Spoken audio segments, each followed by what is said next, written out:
Next it is technology research and development environment information and communication and technology, that is ICT. तो technology जो है वो एक proprietary term है। कहने का मतलब है कि बहुत से केसेस में जो टेक्नोलॉजी इस्तेमाल करने वाली है, यूजफुल टेक्नोलॉजी है, वो लिमिटेड रहती है कुछ एक कंट्रीज तक, कुछ एक ऑर्गेनाइजेशंस तक। इसीलिए जो टेक्नोलॉजी ट्रांसफर है उसके साथ पॉलिटिकल लीगल इश्यूज भी साथ में रहते हैं।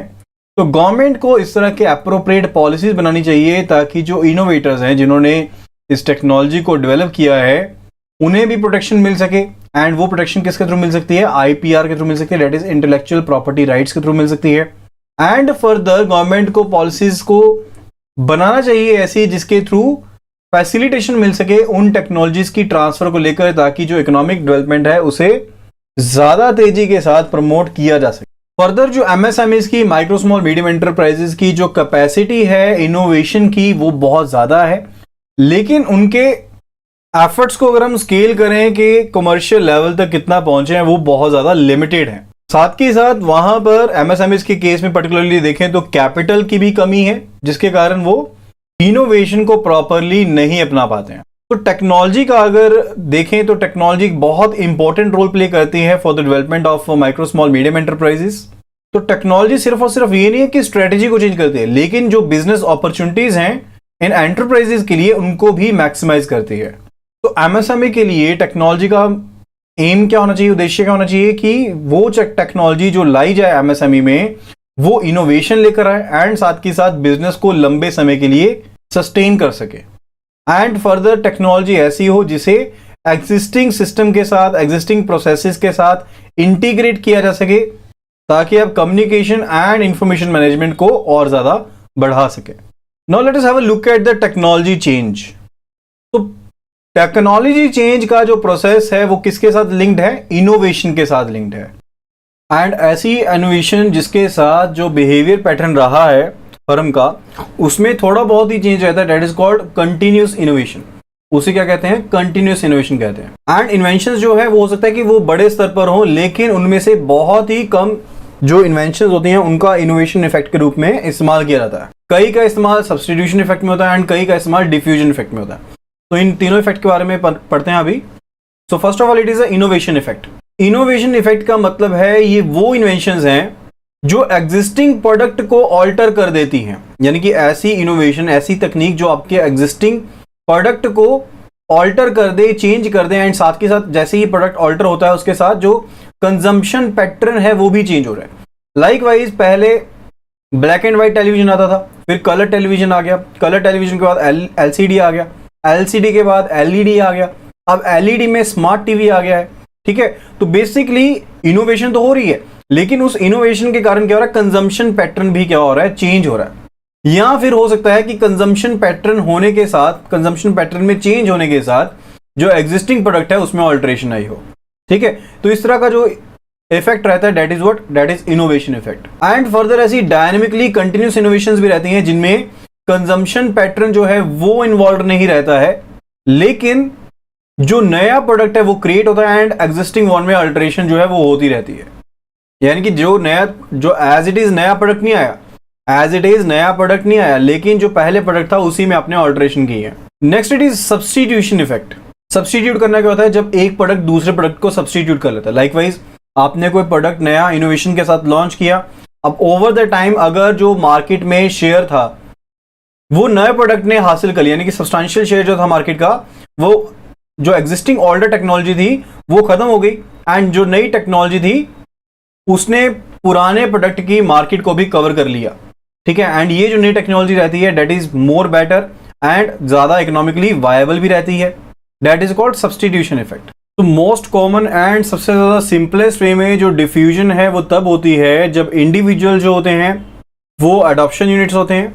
Individuals are adoption units and जो इनोवेशन रहती है that is considered to be as consumer type. उसे कंज्यूमर टाइप कंसीडर किया जाता है। एंड अब ये जो अडॉप्शन यूनिट है, यानी कि जो कस्टमर हैं किस तरह से इस इनोवेशन को अपनाते हैं, यानी कि एक पर्टिकुलर टाइम के ऊपर, एक पर्टिकुलर गिवन टाइम के ऊपर जिस नंबर ऑफ इंडिविजुअल्स ने इस इनोवेशन को अडॉप्ट किया है, ये आपको मेजर देते हैं किसकी? डिफ्यूजन प्रोसेस की।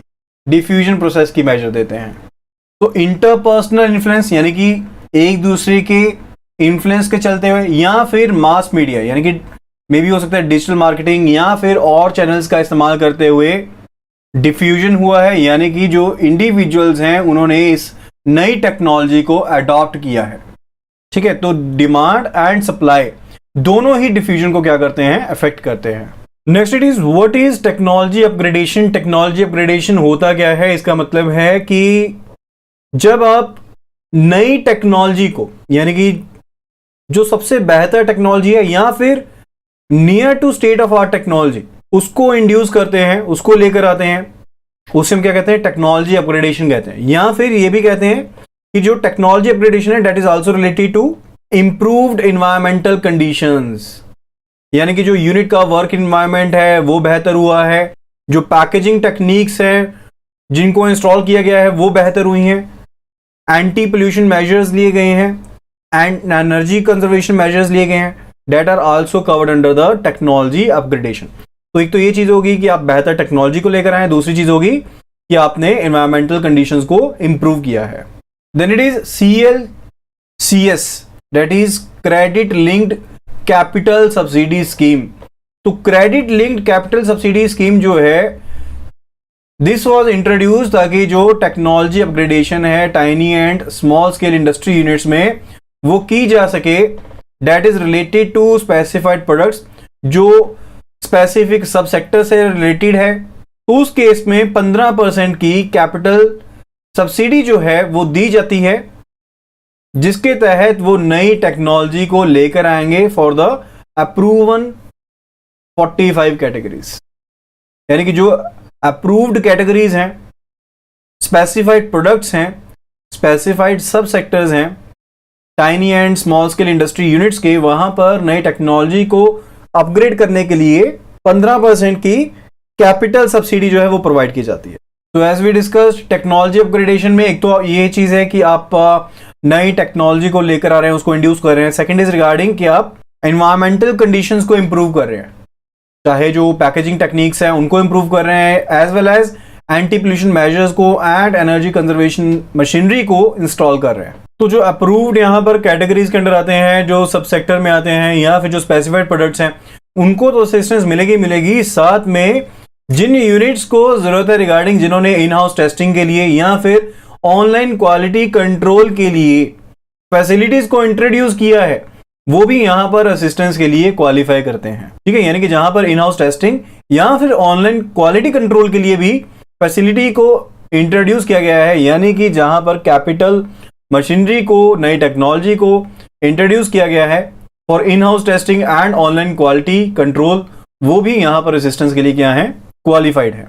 Next it is TEQUP scheme, that is technology and quality upgradation support to MSME। तो TEQUP जो स्कीम है that is implemented by ministry of MSME and बहुत सी जो नोडल एजेंसीज हैं उनके थ्रू इस स्कीम को इंप्लीमेंट किया जा रहा है, ताकि जो माइक्रो स्मॉल एंटरप्राइजेज हैं उनको टेक्नोलॉजी के लिए, क्वालिटी अपग्रेडेशन के लिए कैपिटल सब्सिडी उन्हें प्रोवाइड की जा सके। तो इस स्कीम का मेन ऑब्जेक्टिव क्या है कि जो माइक्रो स्मॉल एंटरप्राइजेज है ना, उन्हें सेंसिटाइज करना है कि वो मैन्युफैक्चरिंग प्रोसेस में एनर्जी एफिशिएंट टेक्नोलॉजी का इस्तेमाल करें, जिसे हम कहते हैं EET, यानी कि वो जब मैन्युफैक्चरिंग करती हैं MSCs, तो वो एनर्जी एफिशिएंट टेक्नोलॉजीज का इस्तेमाल करें, ताकि जो ग्रीन हाउस गैसेज हैं उनकी एमिशन को कम किया जा सके एंड साथ के साथ जो कॉस्ट है प्रोडक्शन की उसे भी कम किया जा सके, जिसके थ्रू क्या होगा, एक तो प्रोडक्ट की क्वालिटी इंप्रूव होगी एंड फर्दर आप ग्लोबली कंपीट कर पाएंगे। तो उसके रिगार्डिंग कैपिटल सब्सिडी देने के लिए MSCs को टेक्नोलॉजी अपग्रेडेशन के लिए एंड क्वालिटी अपग्रेडेशन के लिए ये स्कीम लॉन्च की गई है मिनिस्ट्री ऑफ MSME के द्वारा, जो इंप्लीमेंट की जा रही है नोडल एजेंसीज के द्वारा। Next it is technology information forecasting and assessment council, that is TIFAC। तो इसको फाउंड किया गया था 1988 में एंड इसकी टास्क बहुत ही क्लियर है कि इसे इस तरह की टेक्नोलॉजीज को देखना है जो वर्ल्ड वाइड एमर्ज हो रही है, कि जो नई टेक्नोलॉजीज आ रही हैं एंड उन टेक्नोलॉजीज में से कुछ एक टेक्नोलॉजीज को पिक करना है जो इंडिया के लिए रेलेवेंट है एंड उनको प्रमोट करना क्या है, इसकी टास्क है, टाइफैक की टास्क है। तो इसकी टास्क के दौरान जो टाइफैक है इसने नेटवर्किंग की है बहुत से स्टेक होल्डर्स के साथ, गवर्नमेंट के साथ, इंडस्ट्रीज के साथ, यूजर्स के साथ, साइंटिफिक एंड टेक्नोलॉजिकल इंस्टीट्यूशंस के साथ, फाइनेंशियल इंस्टीट्यूशंस के साथ, इंटेलेक्चुअल्स के साथ, एंड साथ ही में ये पार्शियल फंडिंग सपोर्ट भी प्रोवाइड करती है एमएसएमईज को, ताकि जो कमर्शियली वायबल नई टेक्नोलॉजी है, प्रोडक्ट्स हैं, प्रोसेसेस हैं, उन्हें डेमोन्स्ट्रेट किया जा सके।